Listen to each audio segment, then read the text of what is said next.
Bismillahirrahmanirrahim. Assalamualaikum warahmatullahi wabarakatuh. Saya Nur Ilma binti Ambo daripada Akademi Pengajian Islam Universiti Malaya. Hari ini akan membentangkan hasil kertas kajian saya, iaitu adakah mahasiswa Gen Z tahu mengenai persediaan halal bagi produk kosmetik di Malaysia. Okey, saya teruskan kepada pengenalan. Malaysia telah melaksanakan satu sistem persediaan halal yang dikendalikan oleh satu agensi agama di peringkat Persekutuan Negeri. Malaysia juga turut diiktiraf sebagai satu negara yang membangunkan garis panduan persediaan halal serta piawaian halal yang diiktiraf di peringkat antarabangsa. Persediaan halal adalah satu proses untuk memastikan para pengusaha industri mengamalkan konsep halalan thayyiban secara berkesan dalam penghasilan pelbagai produk seperti produk makanan, minuman, kosmetik, farmaseutical dan sebagainya. Industri kosmetik halal merupakan salah satu industri yang semakin meningkat pada hari ini, yang banyak pengusaha yang berusaha untuk mendapatkan persediaan halal bagi produk mereka. Beberapa kajian lepas membuktikan bahawa pengetahuan golongan belia seperti mahasiswa terhadap produk halal yang berada di pasaran pada hari ini berada pada tahap sederhana dan masih lagi kurang kefahaman mengenai perkara ini. Oleh itu, jika mahasiswa Gen Z mempunyai pengetahuan berkaitan persediaan halal bagi produk kosmetik, maka perkara yang sama juga akan terjadi kepada masyarakat sekeliling, kerana mahasiswa juga mempengaruhi masyarakat yang ada pada hari ini. Seterusnya adalah penyataan masalah kajian. Yang pertama adalah pengaruh globalisasi pada era milenium ini sedikit banyak telah menyebabkan masyarakat Islam, terutamanya golongan belia seperti mahasiswa mudah leka dan alpa mengenai kesucian bahan.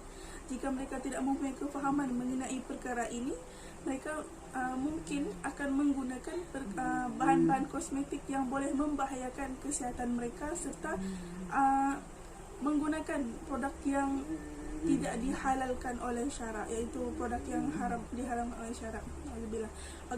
Seterusnya adalah pelbagai inovasi dan perubahan telah banyak dilakukan terhadap produk kosmetik dari segi pemprosesan bahan dengan menggunakan pelbagai jenis bahan asli sehinggalah bahan organik, dan pada hari ini pelbagai bahan kimia yang digunakan untuk menghasilkan produk kosmetik yang boleh memberikan kesan yang cepat kepada para penggunanya. Dan masalah yang ketiga adalah kekurangan kefahaman golongan belia mengenai persediaan halal pada produk kosmetik dan sikap yang kurang cerna terhadap aspek halal dan serta aspek keselamatan dalam sesuatu produk seperti produk kosmetik.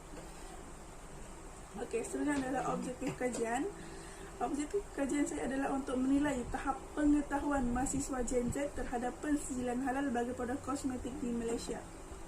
Dan metodologi kajian adalah sudah tentu penyelidikan saya menggunakan metodologi kuantitatif dengan menggunakan kaedah soal selidik sebagai instrumen utama dalam mendapatkan data. Dan soalan kaji selidik ini telah diedarkan menggunakan persampalan mudah dapat, iaitu confidence sampling, dan saya juga telah saya juga telah mengedarkan soalan kaji selidik ini dengan menggunakan Google Form kepada 299 responden yang merupakan mahasiswa di sekitar Kuala Lumpur. Penggunaan Google Form ini kerana seperti yang kita tahu, pandemik pada hari ini amatlah memberikan tekanan kepada saya untuk menyebarkan sendiri kepada responden tersebut. Saya juga menganalisis hasil dapatan kajian saya ini dengan menggunakan SPSS bersih 23.0. Kita teruskan kepada karakteristik kajian. Karakteristik peserta kajian hari ini adalah terdiri pada wanita dan juga lelaki, dan majoriti yang menjadi responden saya pada kajian ini adalah wanita sebanyak 230 orang dan lelaki sebanyak 59 orang sahaja. Dan demografi kajian terdiri daripada pengajian terkini, latar belakang pengajian, fakulti, penaja pendidikan serta taraf perkahwinan. Kita teruskan kepada skor kekerapan soalan. skor kekerapan, iaitu soalan yang pertama adalah soalan C15, iaitu saya mengetahui definisi halal adalah produk dan dana diri yang merangkumi peraturan yang dibenarkan, bahan, penggunaan bahan, proses penyediaan, pengendalian, pembungkusan sehinggalah ke penghantaran produk yang memenuhi kehendak syariah. Melalui dapatan ini kita dapat lihat majoriti daripada responden kajian ini bersetuju dengan pernyataan ini, dan ini menunjukkan mereka amat faham mengenai perkara ini. Manakala soalan yang seterusnya adalah, pada pandangan saya kosmetik halal hanya memberi penekanan kepada bahan-bahan ramuan halal sahaja. Kita lihat hasil dapatan ini menunjukkan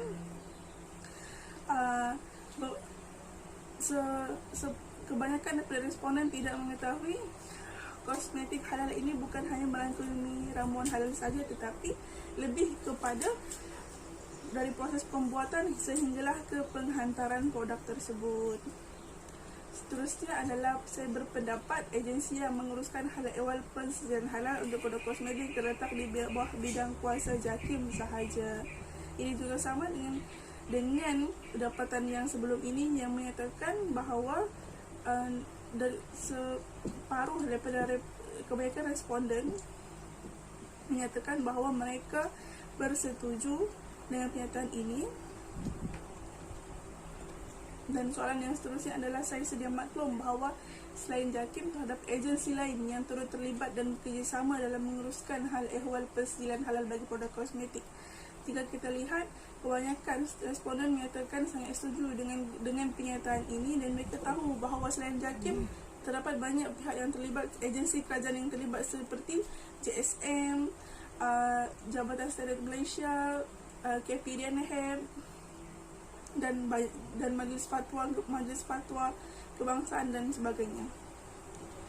Soalan yang seterusnya, saya mengetahui Malaysian Standard 2634 halal 2019 halal kosmetik adalah standard yang menyelia persediaan halal bagi produk kosmetik.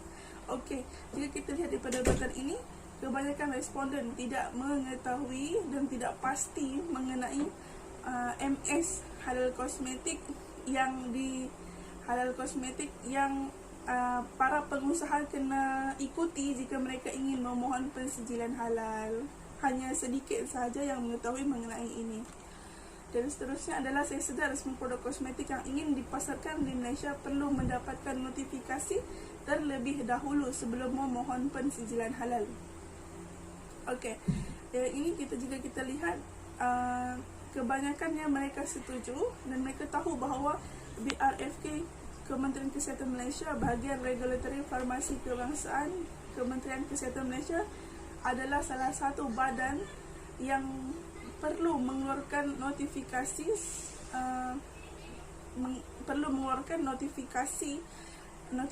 produk kosmetik sebelum produk itu mendapatkan pensijilan halal.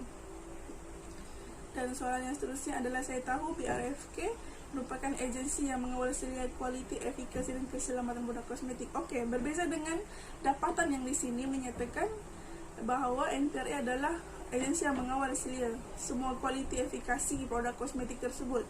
Okey, jika kita lihat dapatan di sini, kebanyakan responden mahasiswa itu tidak tahu mengenai perkara ini, hanya segelintir sahaja yang mengetahui.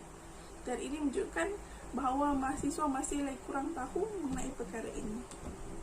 Dan soalan yang terakhir, pada pandangan saya kosmetik yang mendapat notifikasi daripada NPRA tidak perlu lagi melakukan pembaharuan notifikasi dari semasa ke semasa.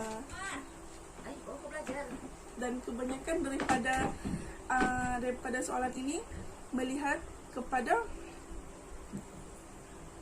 responden adalah kebanyakannya tidak pasti mengetahui mengenai perkara ini. Dan kesimpulannya adalah hasil dapatan menunjukkan mahasiswa Gen Z mempunyai pengetahuan yang baik mengenai persediaan halal, tetapi mereka kurang pengetahuan mengenai aspek halal yang terdapat di sebalik kosmetik halal tersebut. Ini dapat dibuktikan dengan dapatan kajian yang menunjukkan daripada 289 orang terdapat 175 orang yang kurang tahu dan kurang pasti akan badan-badan yang mengawal selia keselamatan produk kosmetik, iaitu NPRA, JAKIM, KPDN HEP dan banyak lagi. Dan implikasi daripada kekurangan pengetahuan ini, mereka akan kurang peka tentang maklumat dan info yang sepatutnya mereka sedia maklum sebelum menggunakan suatu produk kosmetik. Tidak kira lah untuk diri sendiri ataupun ahli keluarga yang lain, serta kurang tahu hendak merujuk ke pihak yang mana satu jika terdapat sebarang keraguan atau seumpamanya berkaitan produk kosmetik. Dan sekian, ini adalah rujukannya.